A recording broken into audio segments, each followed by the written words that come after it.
Good afternoon to all of you, and welcome to this webinar on the theme of the certification of communication in terms of sustainable palm oil. My name is Carlo Alberto Pratesi. I teach marketing, innovation, sustainability at Università Roma Tre.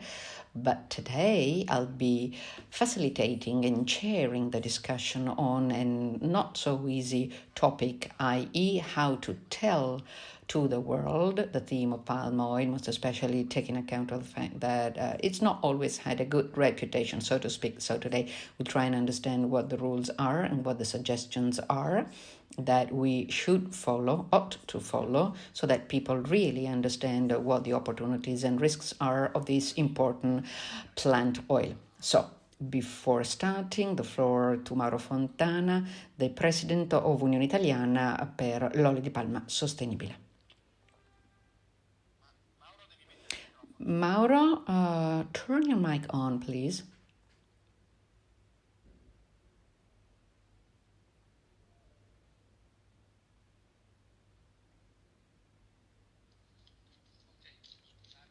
Okay, apologies.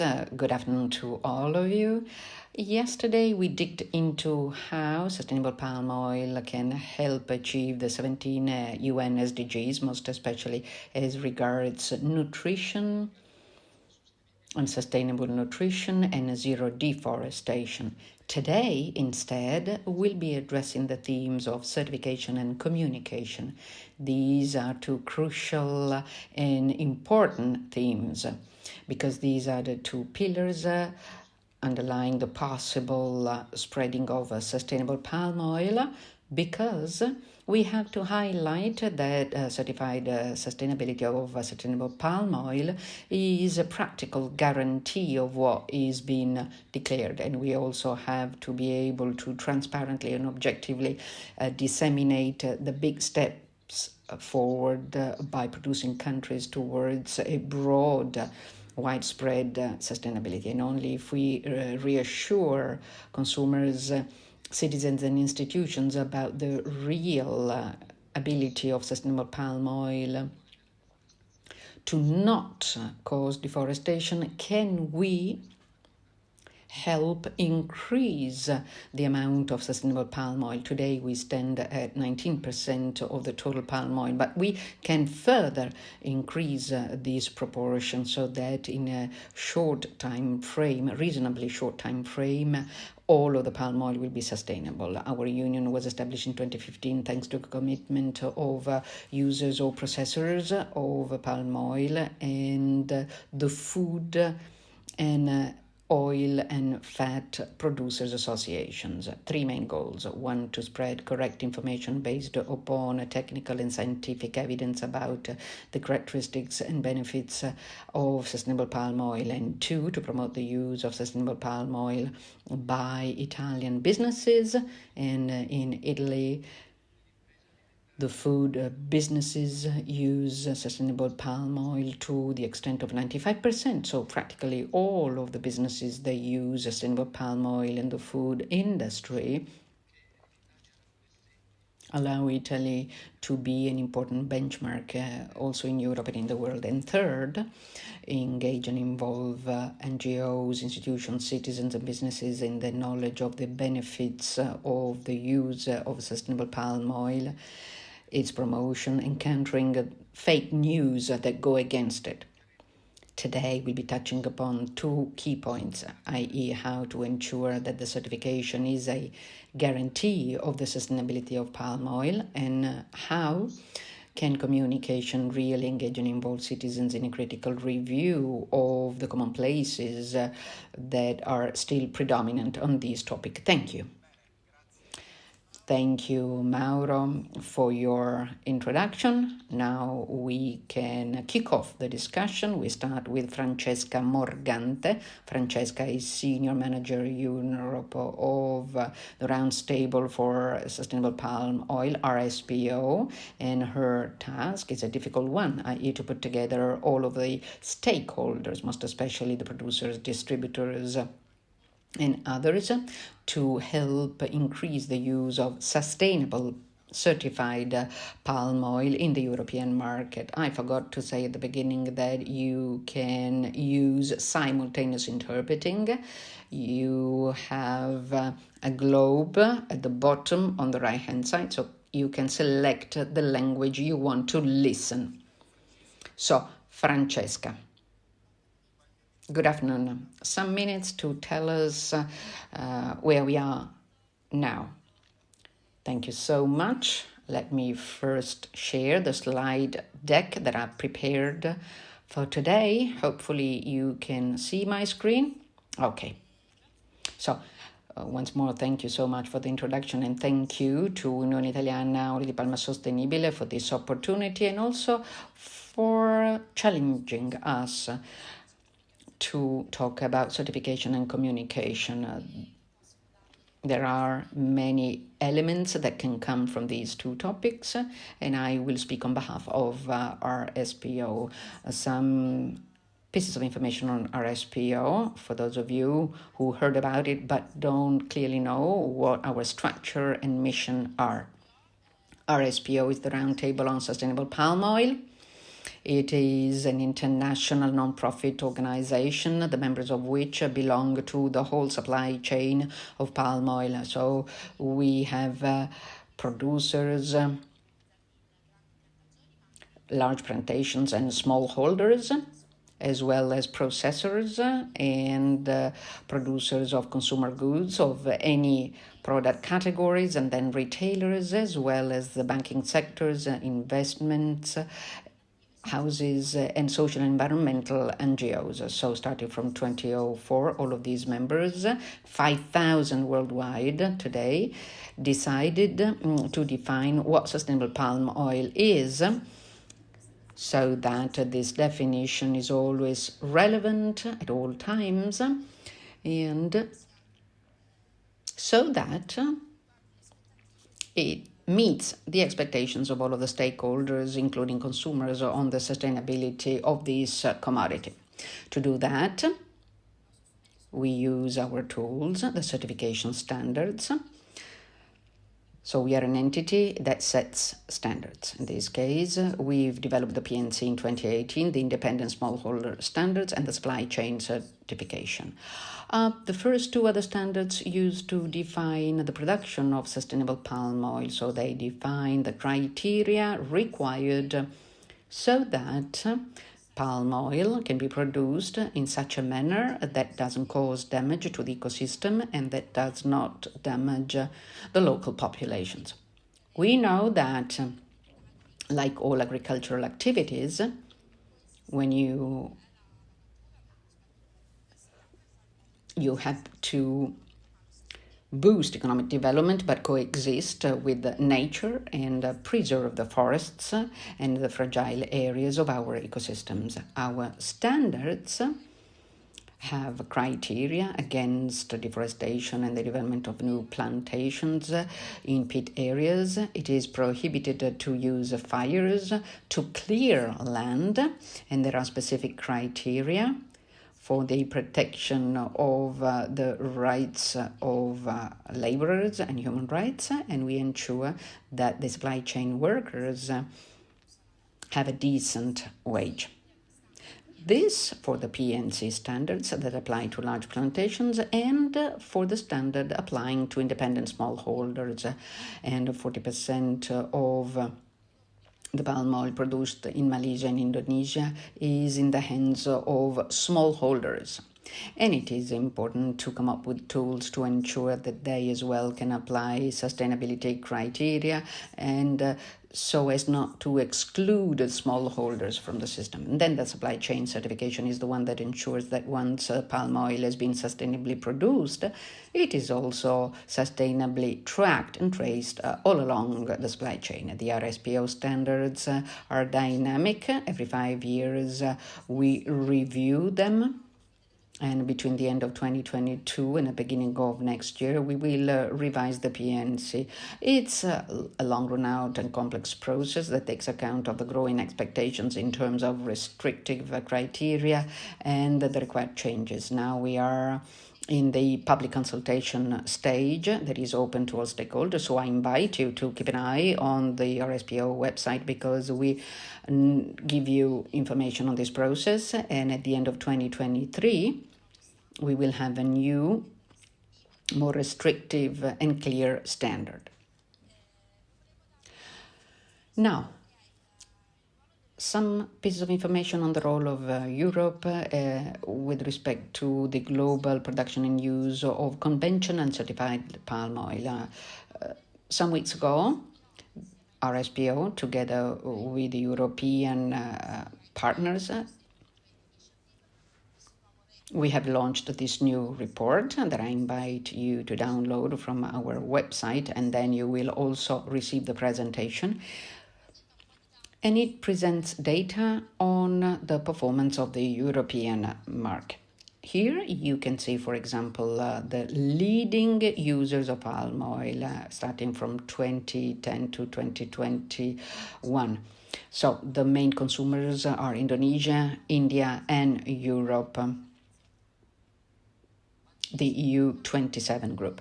When we talk instead about sustainable certified palm oil, the previous one was on the general consumption of palm oil. Well, in this case, Europe is the leader. 45% of certified sustainable palm oil is consumed in Europe. And you can see that the other geographies consume a lot less. So Europe over the last few years has been the front runner in terms of a sustainable supply chain, asking all of its suppliers to meet certification standards like the RSPO standards. And the two leading consumers, India and Indonesia, now are almost at the end of the ranking. So when we talk about certified palm oil, it very much depends upon the geography we are talking about. Not only that, though, when we talk about palm oil, at times we almost always do so, but we have to realize that we're talking about different products. Palm oil is mainly used in the food market, and like my colleagues of Unione Italiana, 95% in Italy is certified, and European data is similar, 93%. When we talk about the oil that is extracted from squeezing hazelnut that is used for technical sectors like cleaners and cosmetics and others, well, in this case, the percentage goes down to 62. One more interesting thing is that there is one other product of the palm oil supply chain, that is the expeller, panello in Italian. And it is the fibrous matter that remains following after squeezing the core.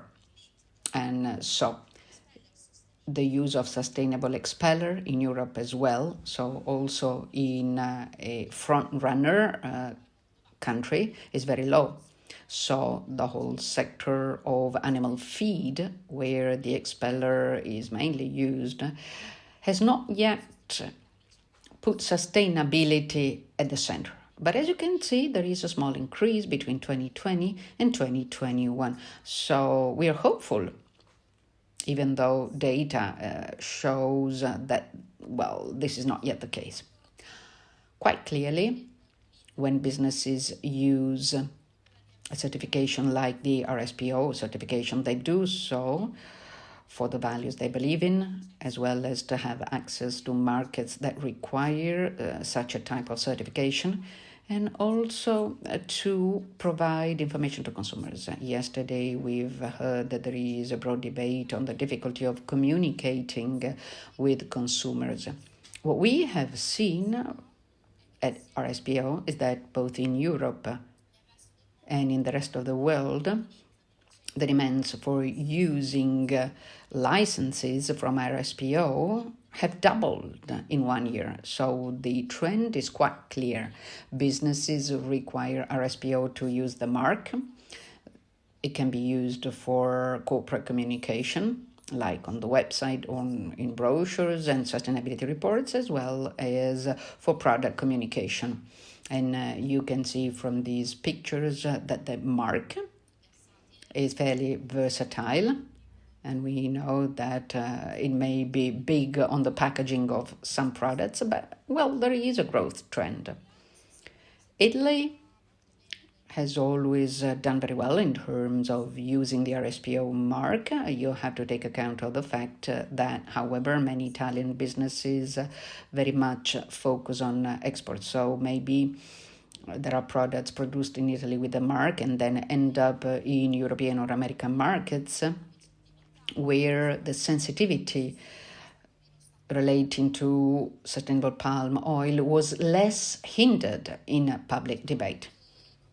Now, some final considerations. Hopefully, I have sticked to the time allotted to me, and then we can deep dive into specific points of my presentation. But Italy today ranks 5th in the world and 3rd in Europe in terms of RSPO member businesses. There are over 230 Italian producers that are members of RSPO, so a big engagement in terms of the Italian producers and a growing use of the RSPO mark. And then we will see if this also has an impact on the perception of consumers with respect to sustainable palm oil. We are seeing a growing attention on the part of cleaners and cosmetics producers and on the part of restaurants. You have seen the data, and we are opening up to animal feed. For now, it's not yet been, a broad area in terms of sustainable expellers. However, there are challenges in Italy and other European countries, but now I'm focusing on Italy. That is to say, in terms of challenges, that there is a fairly low engagement of the retailers. Retailers in Italy have been very hesitant to effectively communicate and clearly and transparently communicate on sustainable palm oil. Today, luckily, we have an exception to this. So Marta Casella later on can tell you what Carrefour has done. But in general, as compared to the other European countries, Italy is lagging behind on this. The public debate has always focused on nutrition and health rather than on the environment and society. These thematics are much more complex in terms of stimulating the interest of consumers, but new generations of consumers are now embracing the possibility of having an increased purchasing power. So young workers who can spend and make completely different choices as compared to the previous generations. Furthermore, as we said yesterday, the requirements of traceability for palm oil and other food commodities will increase in Europe because the regulations are becoming more stringent. So companies that have already adopted advanced certification systems like RSPO will certainly have more tools to be in line with the regulatory change that is going on and that we are seeing and that we will see most especially in the coming years. Thank you, Francesca. Thank you. Here you can see my contacts. Before leaving you, just one question, but please, very short answer, yes or no. We have understood that the public sector is not pushing that much in Italy on sustainable palm oil. So I'm wondering whether this situation means that the retailers with their brands can be the locomotive of change, as is the case elsewhere in the world. The answer is yes. Every time a retailer decides to have a sustainable sourcing policy, it changes the whole supply chain of suppliers. So this is what is the transformative power. And plus, retailers have a more direct physical approach with consumers. Now we also have e-commerce, quite obviously, but they have the possibility of reaching out to consumers, and this is a great possibility. Sure, in many countries, it is the retailers who are pushing on sustainable palm oil and on sustainability in general, and they are driving the market. Thank you. Now, we've talked about RSPO, so it's important to understand who controls.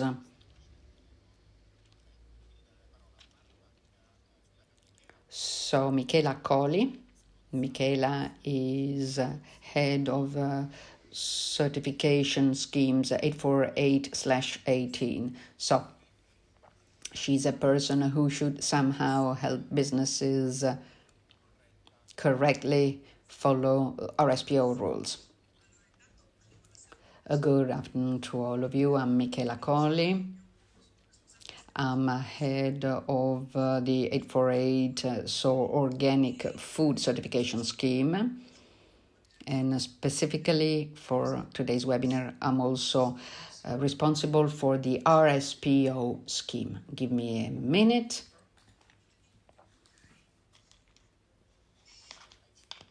You have 5 minutes, Michela.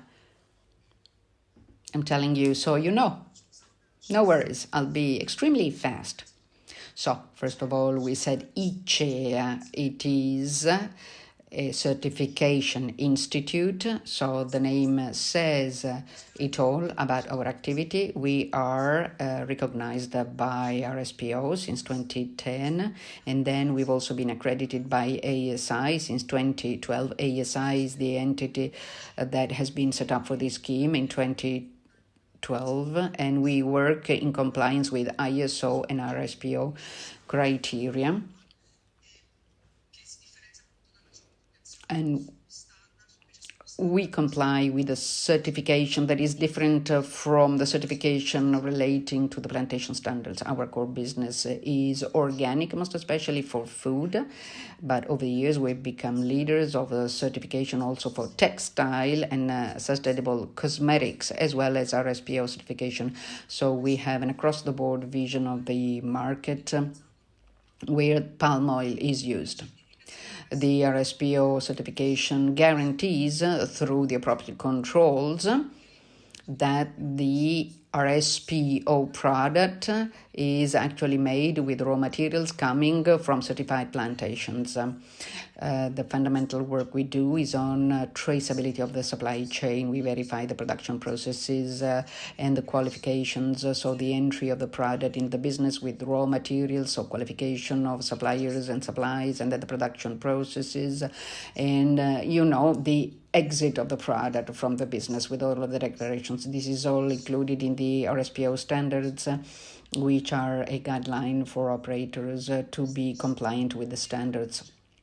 Currently, we certify 91 production sites. These are of various natures. Normally, they are fundamental names of the food supply chain, and at least of the last 2 years, also home care and cosmetics, because these are businesses that either directly with their brand are on the market, or they produce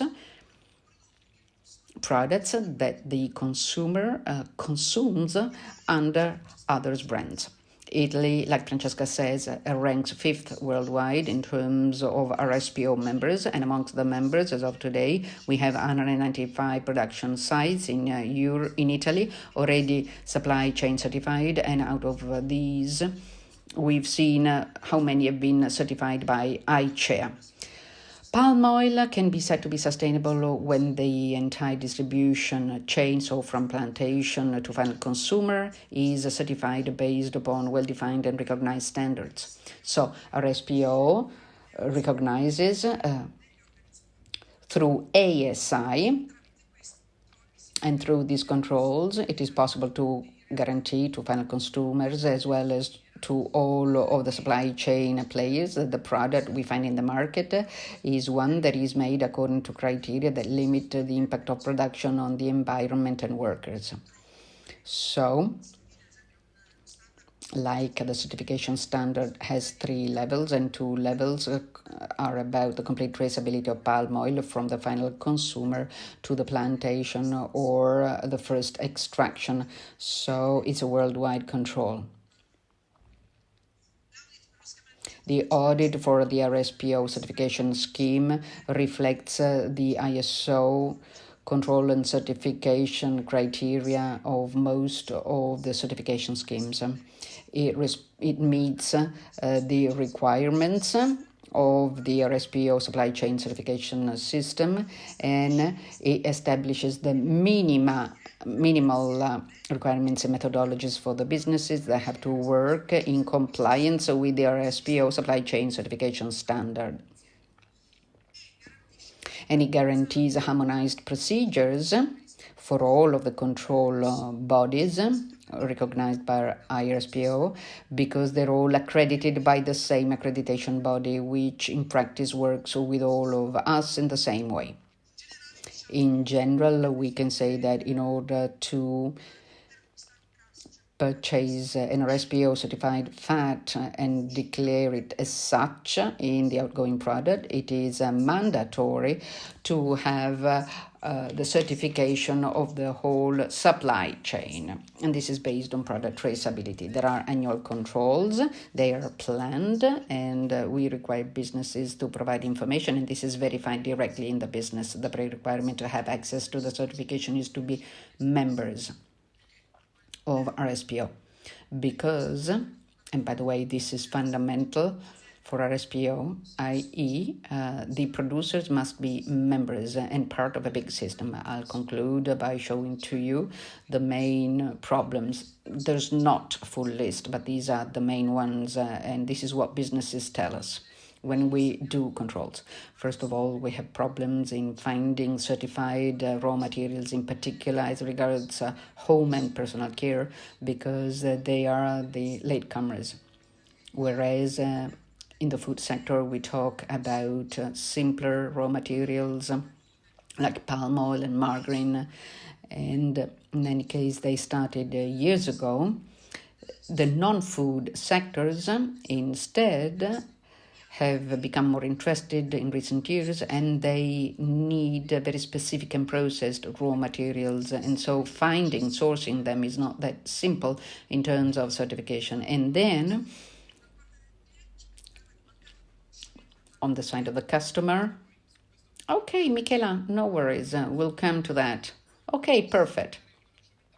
Can you draw the conclusion? I mean, this was the last slide. So in general, we have poor knowledge of the market in terms of the certification rules. You know, a business says, I need an RSPO product, but they have no idea what is needed. And in general, this is the basis. So when you talk about client or customer, are you talking about the business? Yes. So supermarkets and businesses.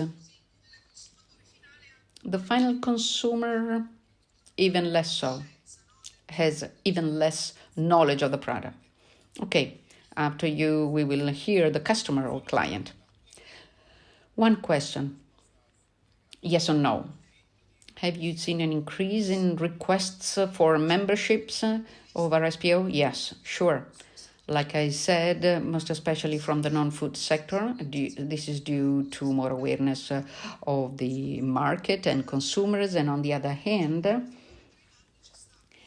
a driver is the fact that the Cosmos certification require that the palm oil-based raw materials be certified.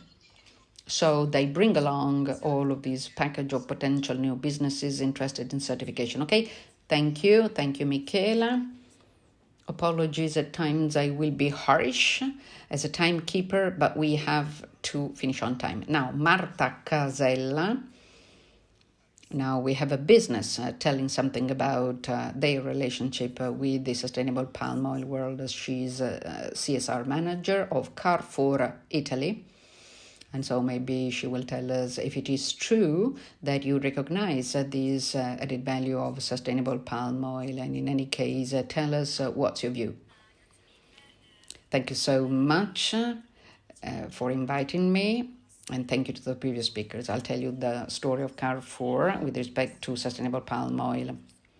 It's a fairly different story as compared to other competitors, luckily so.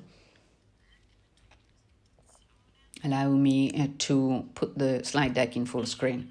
So, like I said, it's a fairly different story because we started a while ago. Carrefour started engaging in the certification years ago, and it did so with its branded products, Carrefour branded products, and recently it established goals in terms of sourcing from sustainable supply chains as part of a broader strategy that is one of the food transition. Food transition for Carrefour means a change in consumption towards more awareness in consumption. And there are some principles summarized here, in particular, as regards the products pillar. One of the main points relates to sustainable forests. So all that relates to the sourcing of supply chains that can cause deforestation. On this theme, we've established a goal, several goals over the years actually, and the current goal is that by 2025 we want to have 100% of priority raw materials in a risk reduction plan. These raw materials include board, cardboard, soybean, cocoa, and quite obviously palm oil. As regards the latter in particular, our target for this year was, and I'll tell you why I'm saying was, to have by the end of the year 100% RSPO certified palm oil. So internationally and in Italy, Carrefour has decided to maintain palm oil and certify it. So shift to a sustainable palm oil. I said was because, as you've seen in other panels, the political and economic world situation this year certainly has very much impacted a number of supply chains, including that of oils and fats as raw materials. So the scarcity of these oils and the consequent speculation on some raw materials have forced us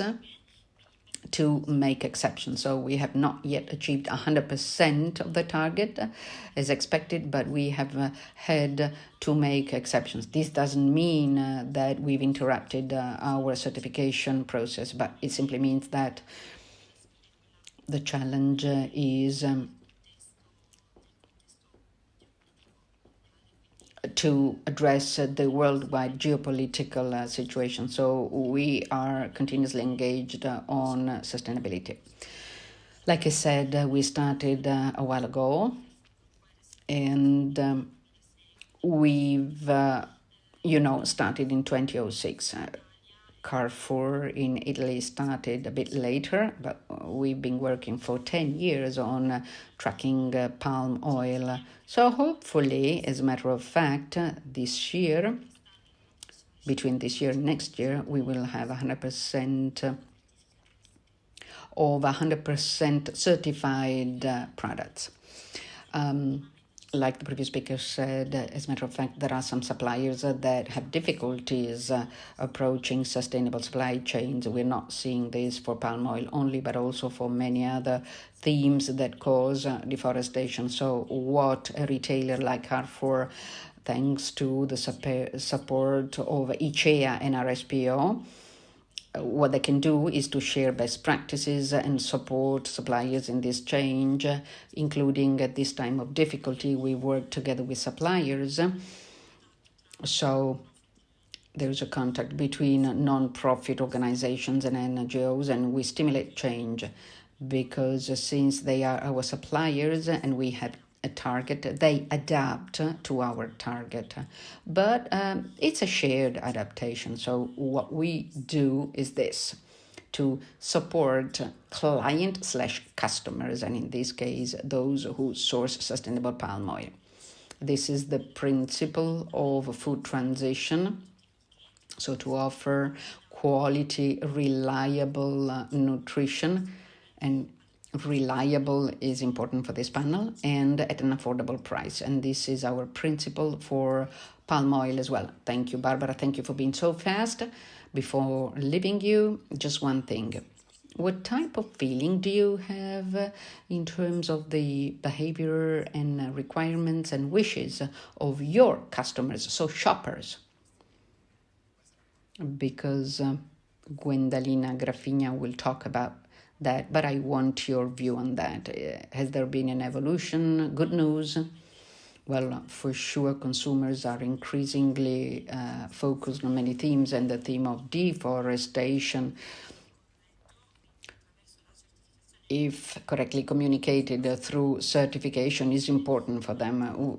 I'm not talking about exclusions, but this can help them make more conscious choices. For sure, this is a difficult period, so there are many things that consumers focus on, not just sustainability, also sustainability. So our task is to well communicate to them so that they can understand the added value of certain products. Perfect. Thank you, Marta. So now the floor goes to Gwendalina Graffigna. She's director of the Engage Minds Hub of Università Cattolica del Sacro Cuore, and she deals with the attitudes and false beliefs and why not also fears of Italians. And for sure, palm oil triggered many fears. Today we have other types of fears. We can laugh at the fact that in the past we were afraid of palm oil. But this is something we talked about yesterday as well. We talked about the biases of people.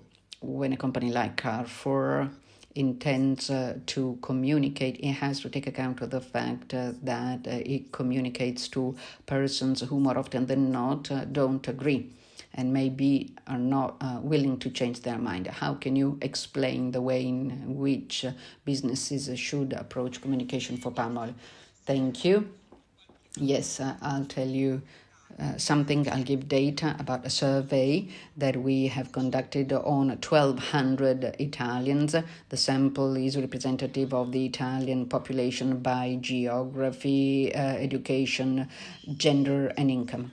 And the questionnaire was based upon the CAWI methodology, and it had ad hoc questions on sustainable palm oil as well as a number of validated parameters, psychological parameters, because we are consumer psychologists and we try and identify consumer attitudes and behaviors, and we try and explain why. The first question was, what is the level of current knowledge of Italians about sustainable palm oil? Here, there's one thing that surprised us, because as much as 54% of the respondents said that they heard about sustainable palm oil. I cannot deny that I think that this is disproportionately high, because here we rely upon what consumers reported, and when they see sustainable palm oil labels, they say, yes, I can recognize it, I know what it is. But according to us, probably they've just heard about this. Maybe they have some confused ideas. It's not real knowledge, and I'm saying so based upon the data that I'm going to show you, and which is less reassuring. Having said that, however, those who declare that they do not ignore the sustainable palm oil label, they say that they've learned about it by reading about products or by watching the TV. And 17% learned about this from the social media. But which are the attitudes of consumers vis-a-vis sustainable palm oil? Well, I would say that globally there prevails a positive attitude, because over 30% of the respondents reported that they believe that sustainable palm oil-based products must be more respectful of the environment as compared to conventional oil. However, we are surprised about the 23% of consumers who instead believe that sustainable palm oil-based products are a scam. So, in psychological terms, how can we explain these apparently contradictory statements? Well, for sure, the word sustainability today recalls a generically positive evaluation, but generically, because consumers have vague social representation of what sustainability really is, and they don't have a really pragmatic knowledge. On the other hand, there is the ghost, i.e. the fact that these sustainability claims can hide interests in making profits or not totally true claims, so much so that this attitude of fearing that behind the sustainable palm oil label there is a scam, or quite simply new commercial interests, is an attitude that becomes even more significant among the respondents who report a considerable plotting mentality. Like I said, other than these ad hoc items on opinions and behaviors on sustainable palm oil, we've also administered psychological scales allowing us to do a psychography of the respondents. And in the literature, there is a scale allowing us to measure the level of conspiracy thinking, because this corresponds to a personality trait in psychology. And those who report this attitude, cognitive attitude towards conspiracy, tend to mistrust sustainable palm oil. Having said that, though, the proposal of a sustainable palm oil based product is generally welcomed as added value for the product, so much so that the consumers who enhance the value of this potential label also claim that they're willing to pay more for a product with this sustainable palm oil label. So they are open to enhance the value of this attribute, but this is limited because out of those who say, yes, I'm willing to pay more as compared to traditional oil, the expectation is that the price is not more than 20% more. And 90% of those who are willing to pay more ask that this more shouldn't be 20% more, not more than 20%. As regards this willingness to pay more or to pay a higher price for sustainable palm oil, we are seeing that there are differences, not so much as regards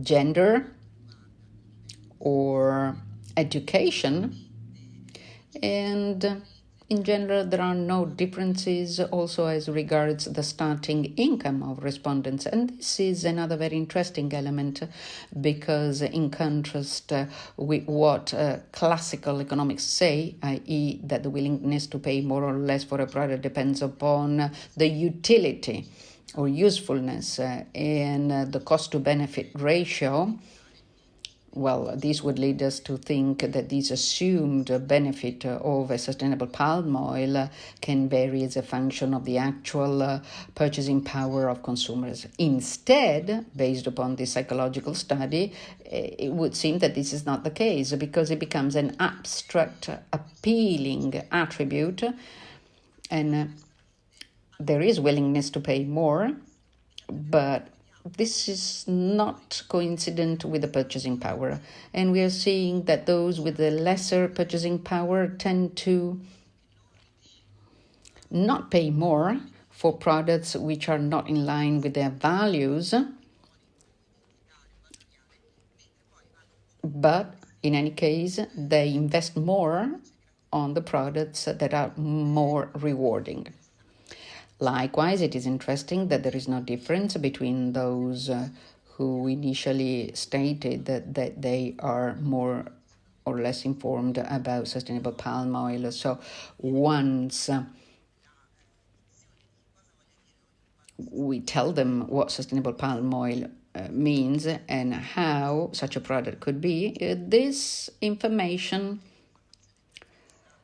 offsets the previous information and leads to a positive attitude. There are no significant differences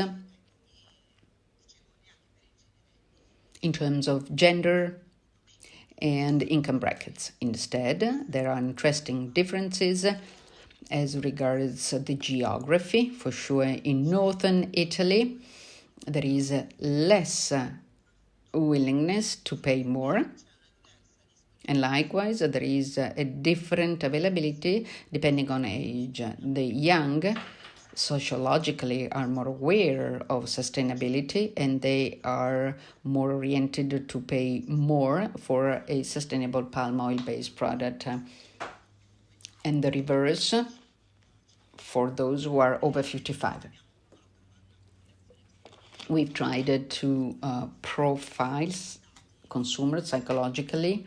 We profile the consumers who are more oriented towards sweet and savory bakery products with sustainable palm oil, and we view social and demographic characteristics as well as the lifestyles connected to food products, as well as personality traits, most especially the cognitive reasoning, including conspiracy, and then the tendency to believe fake news, and the role and responsibility in purchasing. All of these variables have been used to see which were most predictive of the intention to purchase products based upon sustainable palm oil. What can we see? Well, out of all of these variables, those who actually are predictive are orientation towards innovation and the ability to tell if news are fake or not. So again, two psychological traits. One characterizes the personality of the individual, who needs to be more open to novelties and more curious, and on the other hand, the ability to manage information. Interestingly, also the conspiracy trait is predictive of the intention to buy sustainable palm oil based products, and the other way around. The less conspiracy, the more intention to buy sustainable palm oil based products. And income here again is an orientation element, but in the reverse way. So we can say that psychological variables are more predictive than social and demographic classical variables. So to conclude, this tells us how to communicate, because I believe that communication is key, and we have to target the prospects group, i.e. those consumers who might be the first or the quickest to adopt this proposal. And they are the conscious innovators. They have a lower income. This is counterintuitive, but in psychological terms, they are strongly willing to experiment food innovation. They are able to recognize food fake news, and they tend less to conspiracy. This is my conclusion. So, while half of the sample said, I heard about sustainable palm oil, but maybe they don't really know the theme. On the other hand, there are positive attitudes, even though there is a halo effect of negativity, so much so that some fear that there's a scam, and they're afraid that they may make a mistake in choosing sustainable palm oil, so they need to be reassured. But the youngest are those who are more willing to embrace sustainable palm oil. And, when it comes to fake news, those who are more able to manage them are more willing to accept sustainable palm oil. Thank you. Very interesting theme, Gwendalina. I will stay here for hours. I have several questions, like if one says, I know when news are fake, I wonder based upon what?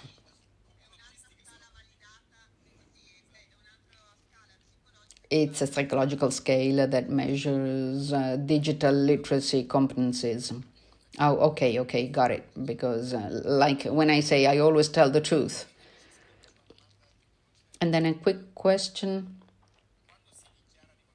When people claim that they are willing to spend a bit more, but 20% is quite a lot, most especially for consumer goods, can we think that they do what they say, because the Carrefour friends may say that this is not always the case. If they all did that, things would be different. Quite right. We psychologists always criticize the studies on the willingness to pay because, in principle, if this is done in an experimental setting, a priori consumers are more willing to say that they will spend more. But then it all depends upon the sales outlet with the brand and the advertisement and a number of factors that mediate this attitude. So I would say that for sure, between attitude and practice, there's a difference of at least 40%. However, this is a psychological indicator, i.e. the fact of saying that actually there is a perceived value when it comes to sustainable palm oil. And then, to what extent it really corresponds to a certain amount of price, well, it depends. But there is a positive opening. And if we consider the previous decade and the debate on palm oil, and based upon our surveys, consumers are sick and tired of talking about palm oil. So this is an opportunity to communicate, look, there's sustainable palm oil. So that would be a great result to open up their ears. We'll see if they will pay more. I love that thing about conspiracy. They may have an idea of how also the palm oil sustainability is connected to vaccines and Biden and so on and so forth. Thank you. So we may move on to the second part of our meeting. We still have some half an hour. So on these topics, I'd love to hear Michele Antonio Fino of Università degli Studi Scienze Gastronomiche di Pollenzo. He is a professor of Roman law. So one may wonder what this has to do with palm oil. It does have to do. He will tell us how the campaign against palm oil, as a matter of fact, has educated consumers in the wrong way. Over to you, Michele. Thank you. No, Roman law has nothing to do, including because the discovery of oil palm in Western Africa is more recent. But I'd like to go back to what Gwendalina said, and you said 20% more for consumer goods is a huge proportion. Well, Coldiretti study published on the 1st of September about consumer prices shows increases of 63% for butter and 20% for rice and flour. So we've already seen these shocks, and these shocks have been imposed by, a contingent situation for all. Instead, Gwendalina's view concerns the choice of consumers, and they are willing to pay more because of the product's characteristics. I teach foundations of European law at my university, and this is more connected to today's topic. But from the point of view of a law expert, well, we have to take account of Regulation 1169/2011, which decided that all sources of plant fats must define the name of the species from which the plant fat derived. We were at the beginning of a battle that had already started to be fought, a battle that was resting on some interests of European states that wanted to defend national interests. And, well, this had to do with species other than palm oil. And so they considered labels that would favor their national product, because they pointed out that people, when it comes to food, tend to be neophobic, and Gwendalina can confirm that. So if you see palm oil as compared to olive oil, and previously they read plant oil or plant fats, and this could favor European oil productions.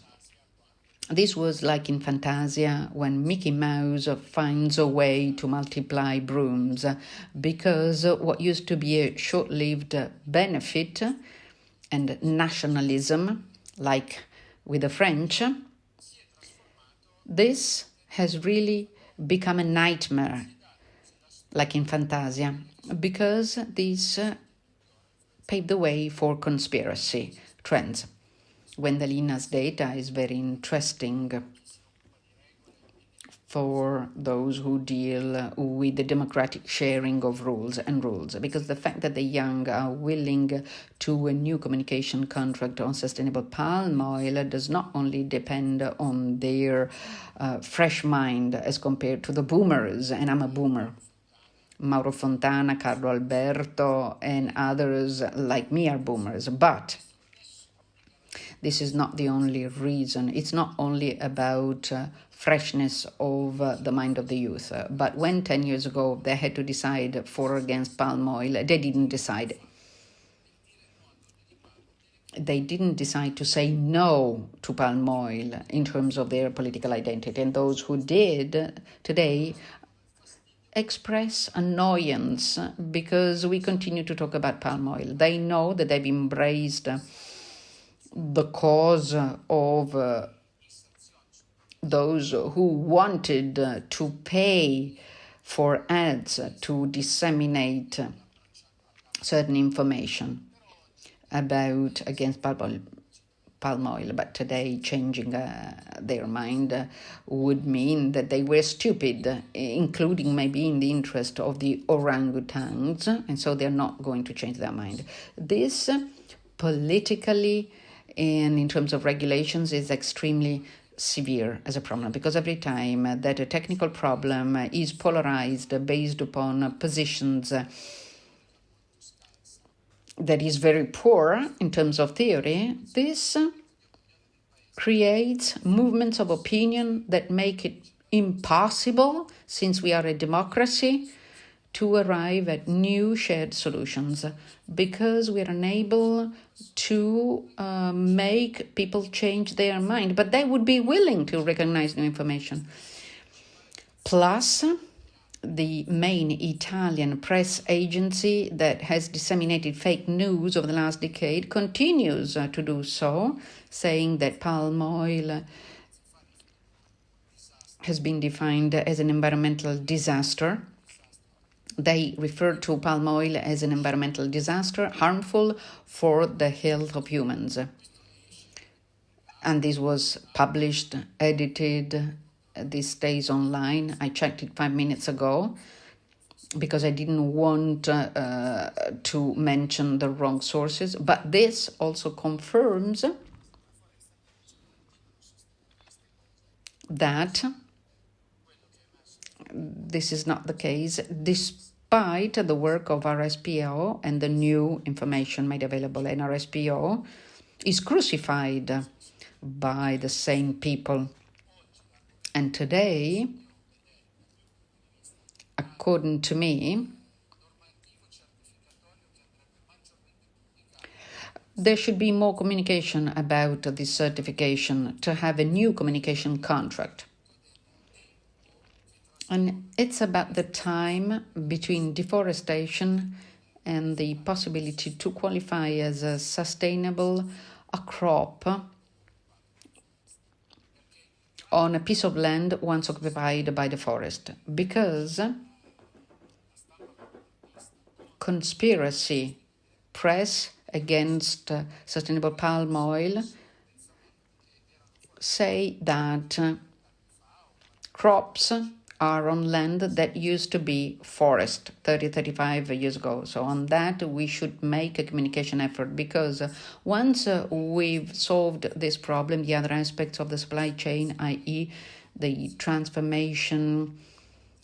the processing with the right temperature to guarantee the quality of product, and the presence of non-harmful elements and the guarantees of the workers' right, we know that palm oil means well-being of workers. I mean, we do have this information. So once we've fixed this last main communication problem against sustainable palm oil, I'm convinced, like Gwendalina, can a new communication contract can be established, but starting from those who have not yet spoken loud. Thank you. So the young. Okay, thank you. Thank you, Michele. So all in all, positive news. So communication could align reality to perception. It's not easy. Gwendalina and you told us that people don't change their minds so easily, most especially if they've, become ideologists. Amongst the adverse piece of information against palm oil, one relates to biodiversity, i.e. to what extent plantations and deforestation have damaged in Malaysia and Indonesia some species, most especially orang-utans. On that, the opinion and information of Michelle Desilets is very important. She's executive director of the Orangutan Land Trust because she knows the issue, and on that she can tell us something. Michelle, I've seen your interview. I know how many interesting things you have to tell us. They may be counterintuitive, but in this case, you only have a handful of minutes to tell us what's your take on that. Over to you, Michelle. Yeah, there's a lot to say. I think the truth of the matter is that people are failing to the consumer is failing to differentiate between sustainable and unsustainable. It's quite true that unsustainable palm oil has caused devastating impacts on orangutans and the rainforest habitat. But these conspiracy theorists, or what I might call sustainability deniers, have kind of misappropriated the orangutan as a symbol to say that all palm oil kills orangutans, which is categorically untrue, and fails to recognize the fact that the very organizations, the NGOs that are working on saving the orangutan, universally support sustainable palm oil as a key strategy to preventing the extinction of the orangutan. And these NGOs are backed by science. Our NGO has the most formidable panel of scientists behind it, and these scientists are on the ground at the cross section, the intersection of the palm oil industry and the conservation of rainforest and species in places like Borneo and Sumatra. They see the reality, they do the science, and a recent report showed that the decline in orangutans, that the most significant positive strides can come about by industry or supply chains moving towards no deforestation supply chains and certification systems like the RSPO, which addressed sustainability, no deforestation. It's the NGOs that actually, are participating in these processes, like my own. We've been involved in the last two P&C reviews for the RSPO, and it's organization and currently the current one as well. We've introduced quite a lot of those criteria that address deforestation, conversion of peat, burning, the protection of species, HCB. And it needs to be remembered that the RSPO is a multi-stakeholder organization, and that these standards are not made by the industry to cover up the industry's dirty deeds. It's made by consensus amongst these stakeholder groups. So I'm going off in tangents here, excuse me. It's very early for me where I'm at. I think that what we need to communicate is where good science overlaps bad science. So the previous speaker referred to the study that showed that 35 or so years ago, the land that is now palm oil used to all be rainforest and orangutan habitat. Well, that science of this Mr. Gatti it was only a short paper. It never became a real report, and it's been since debunked.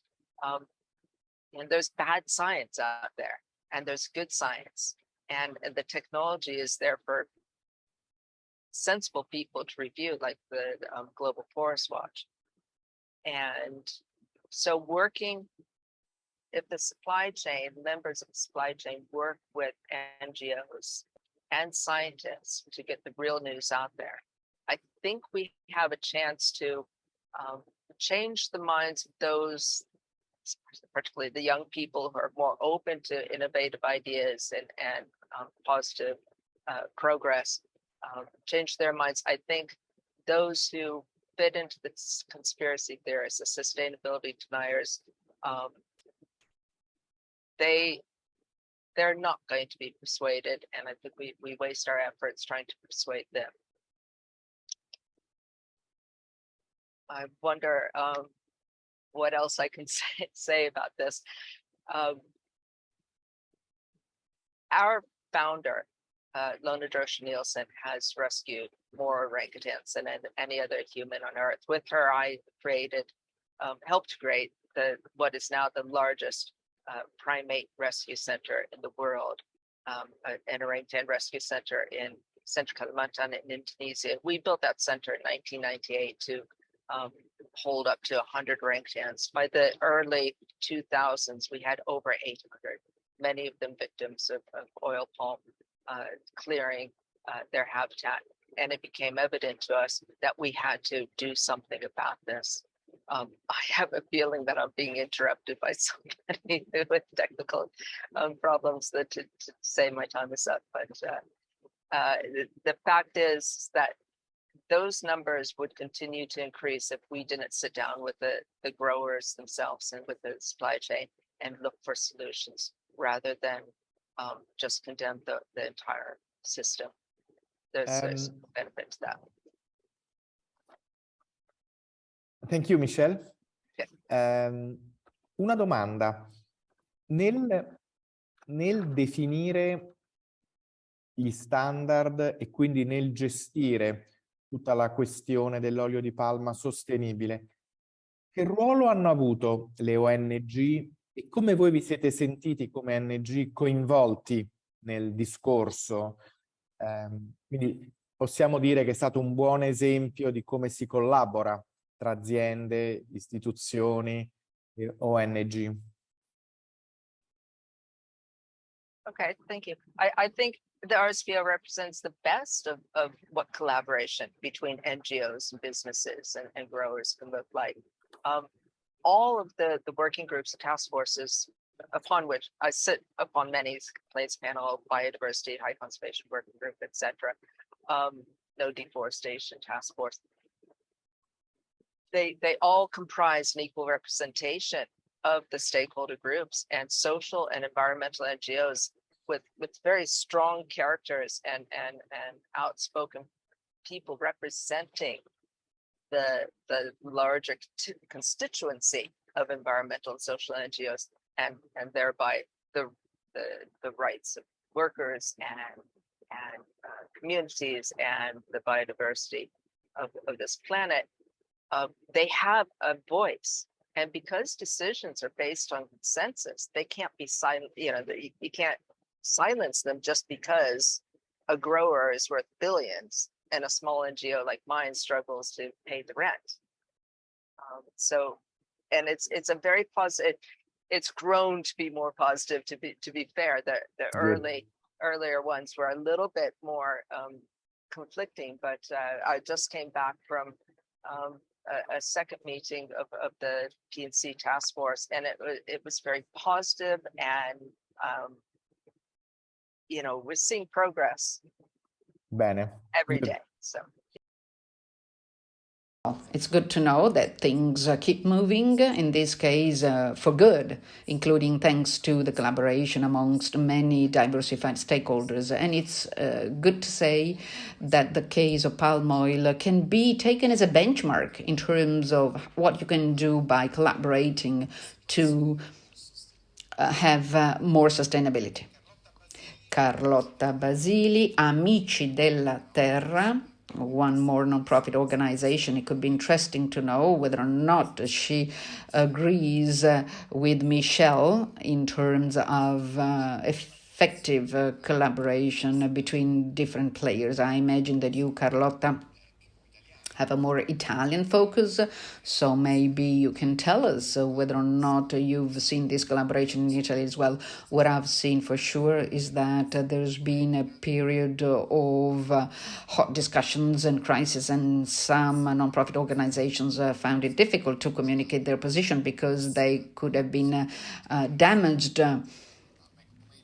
So what's your take on that, Carlotta? What's your forecast for the upcoming future?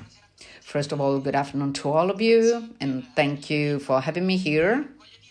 I want to say that I 100% agree with all that Michelle said, and I agree on good science and bad science. We also have good and bad environmentalism, not just science. I'm saying so because way too many times environmentalists have an ideological only stance, and by so doing, they drive consumers towards confusion. Because there have been examples in Italy as well of associations that maybe internationally had a given position, like in favor of RSPO, but nationally, domestically, instead, for years, they boycotted palm oil indiscriminately.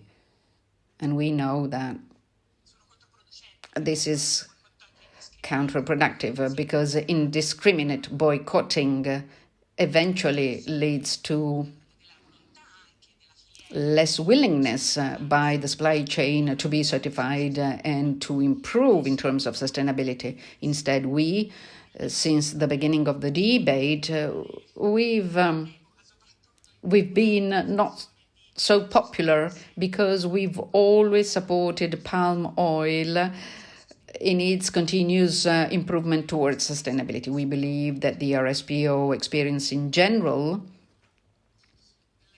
and even more broadly, the palm oil supply chain experience and commitment towards sustainability, and the very important commitments like the commitments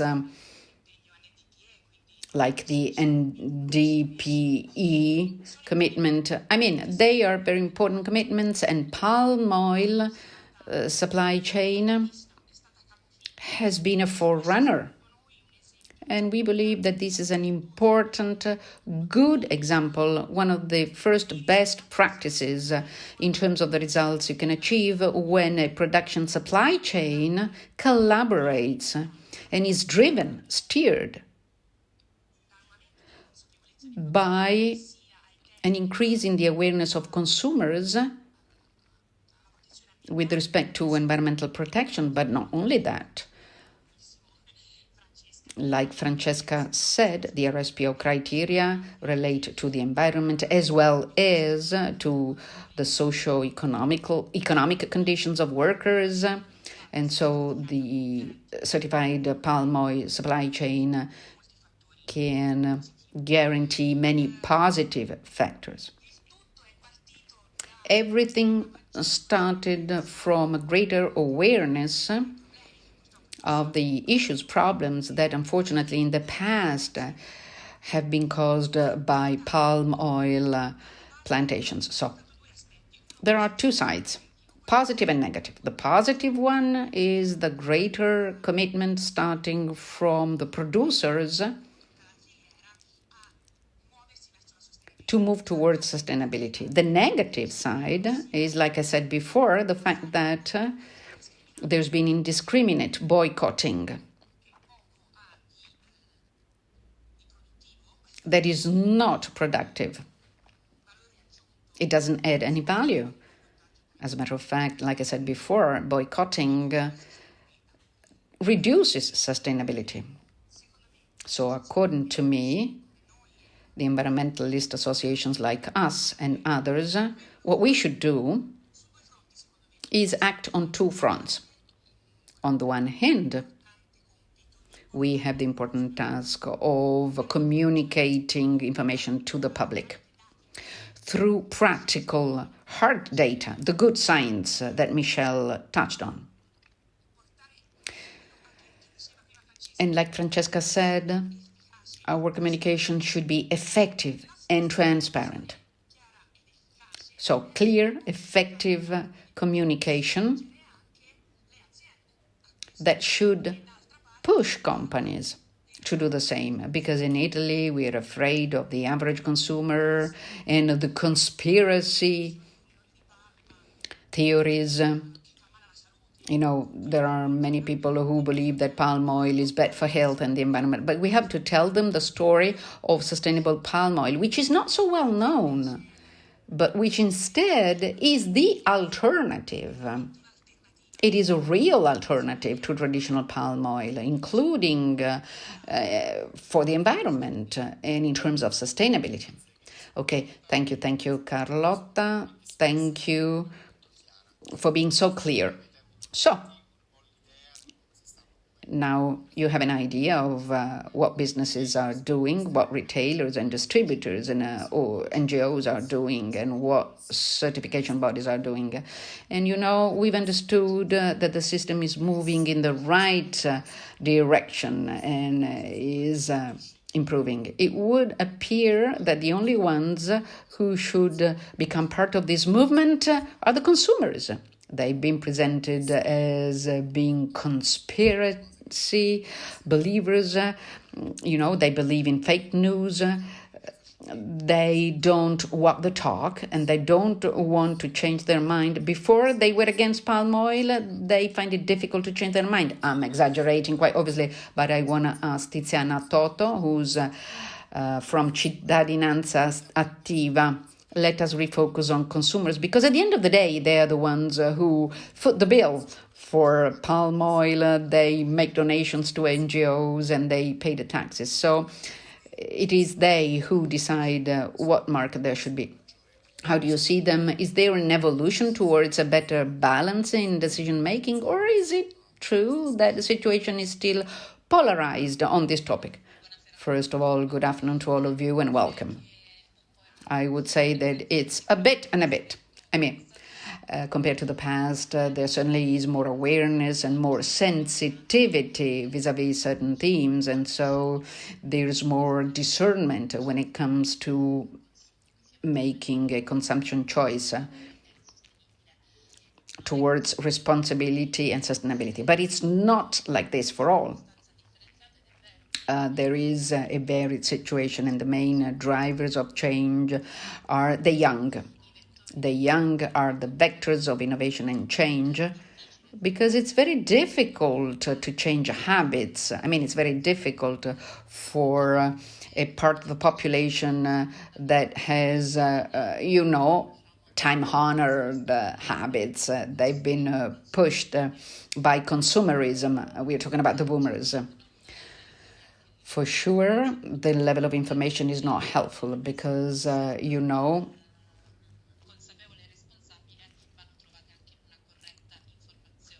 we have to give correct information, starting from the providers of information and the seekers of information. Those who are more aware of certain themes are more willing to not stop on the surface of information, which is available in large amounts today, including through the social media. But those who are not so curious, those who are not so aware and conscious, need be pushed but they need to be pushed with correct information. We've seen in Gwendolina's presentation that there is this polarization. I recognize it because the highest values corresponded to the statement don't agree and don't disagree. So a big chunk of population who are indifferent to the theme or cannot make a decision because they don't have the correct elements to make a decision. In the case of palm oil, we've seen a crossfire of incorrect information in the past. And we know that when the reputation of something is encroached, it's difficult to rehabilitate it. And it takes quite a while. And it's quicker to denigrate something than to rehabilitate something. So there's a huge responsibility when it comes to information. And I'm saying so because right now the term sustainability is used easily and light-mindedly. So how can we tell what is really sustainable? The term per se doesn't mean anything unless underlying it there is a certification system that is in turn recognized as an element of guarantee, because also in certifications in the past and recently as well, there have been situations in which there is less confidence or a loss of confidence. So it really is important to have a system of controls as regards certification standards, and communicating all of this is not that easy. It's not that easy to convey all of this to the final consumer. So from my point of view, there should be multiple avenues. An in-depth communication as well as education starting from the schools, school outreach in terms of correct nutrition and environmental policy, and then engagement and involvement of the civil society, like the associations, because they can be important drivers to communicate and raise the awareness on some themes. If the consumers are convinced and make conscious choices, informed choices, they can steer the market towards more sustainability. We vote with our portfolios, and so when we accredit products, we also orient and steer production and maybe also distribution. Since you also touched on retailers in Italy, and they do play a major role. They are the entry gate for consumers because consumers are shoppers. The last comment, and then I'll stop here, is about affordability, because I agree that there is a big gap between words and deeds when it comes to shopping, purchasing, most especially in difficult periods like the current period. And today, price and cost do make the difference in terms of purchasing choices. And unfortunately, it may be that this turns the clock back as compared to the achievements. And this is what happens when we listen to exit polls and they don't correspond to actual votes. True. When it comes to values, it's always difficult to obtain sincere answers that match actions. So thank you, Tiziana. I think that the only thing you should do is join Unione Italiana Olio di Palma Sostenibile with your association so that you can contribute towards this campaign. So Mauro, I think that you have lots of friends in this round table. You have many players who agree with you and who would be willing to collaborate in order to change the attitude. I want to ask you if you're satisfied with the results and findings of this roundtable. Maybe 3 minutes for your conclusions.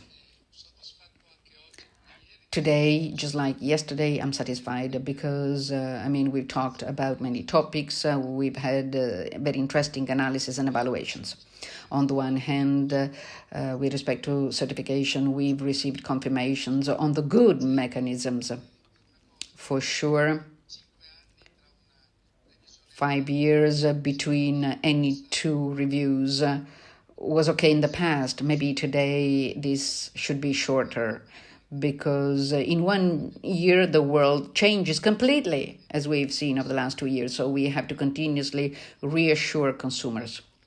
The second thing, communication. We've heard clear criticalities. Despite 10 years of debates on palm oil, roughly 50% of citizens don't know sustainable palm oil, and this tells us that we have to communicate a lot more and in a very different way to be able to reach out to the various consumers. What I wanted to say is just a couple of quick things.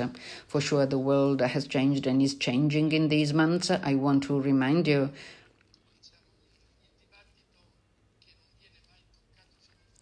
that we still have to solve the problem of hunger and the increase in food security and food safety alongside sustainability, and we also have to tackle climate change.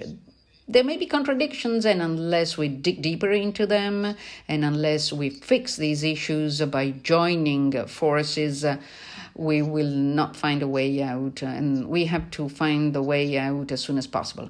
Second point, Europe is fighting to reduce deforestation. Quite right. But if instead of trying to support the countries that produce palm oil, Europe keeps adding restraints, it doesn't help improvement. And what happened over the last few years with the shift from palm oil to sustainable palm oil, well, this has slowed down. And if this is the case, the global problems cannot be solved by the consumptions in Europe. But sustainable palm oil should be used across the world, including China and India. So we have to support the growth of the supply chain. Fantastic. Thank you, Mauro. I would like to thank all of the speakers and attendees. You can listen to the recording later on. So if you missed out on something, you can catch up. Thank you all and see you next time. Bye-bye. Bye.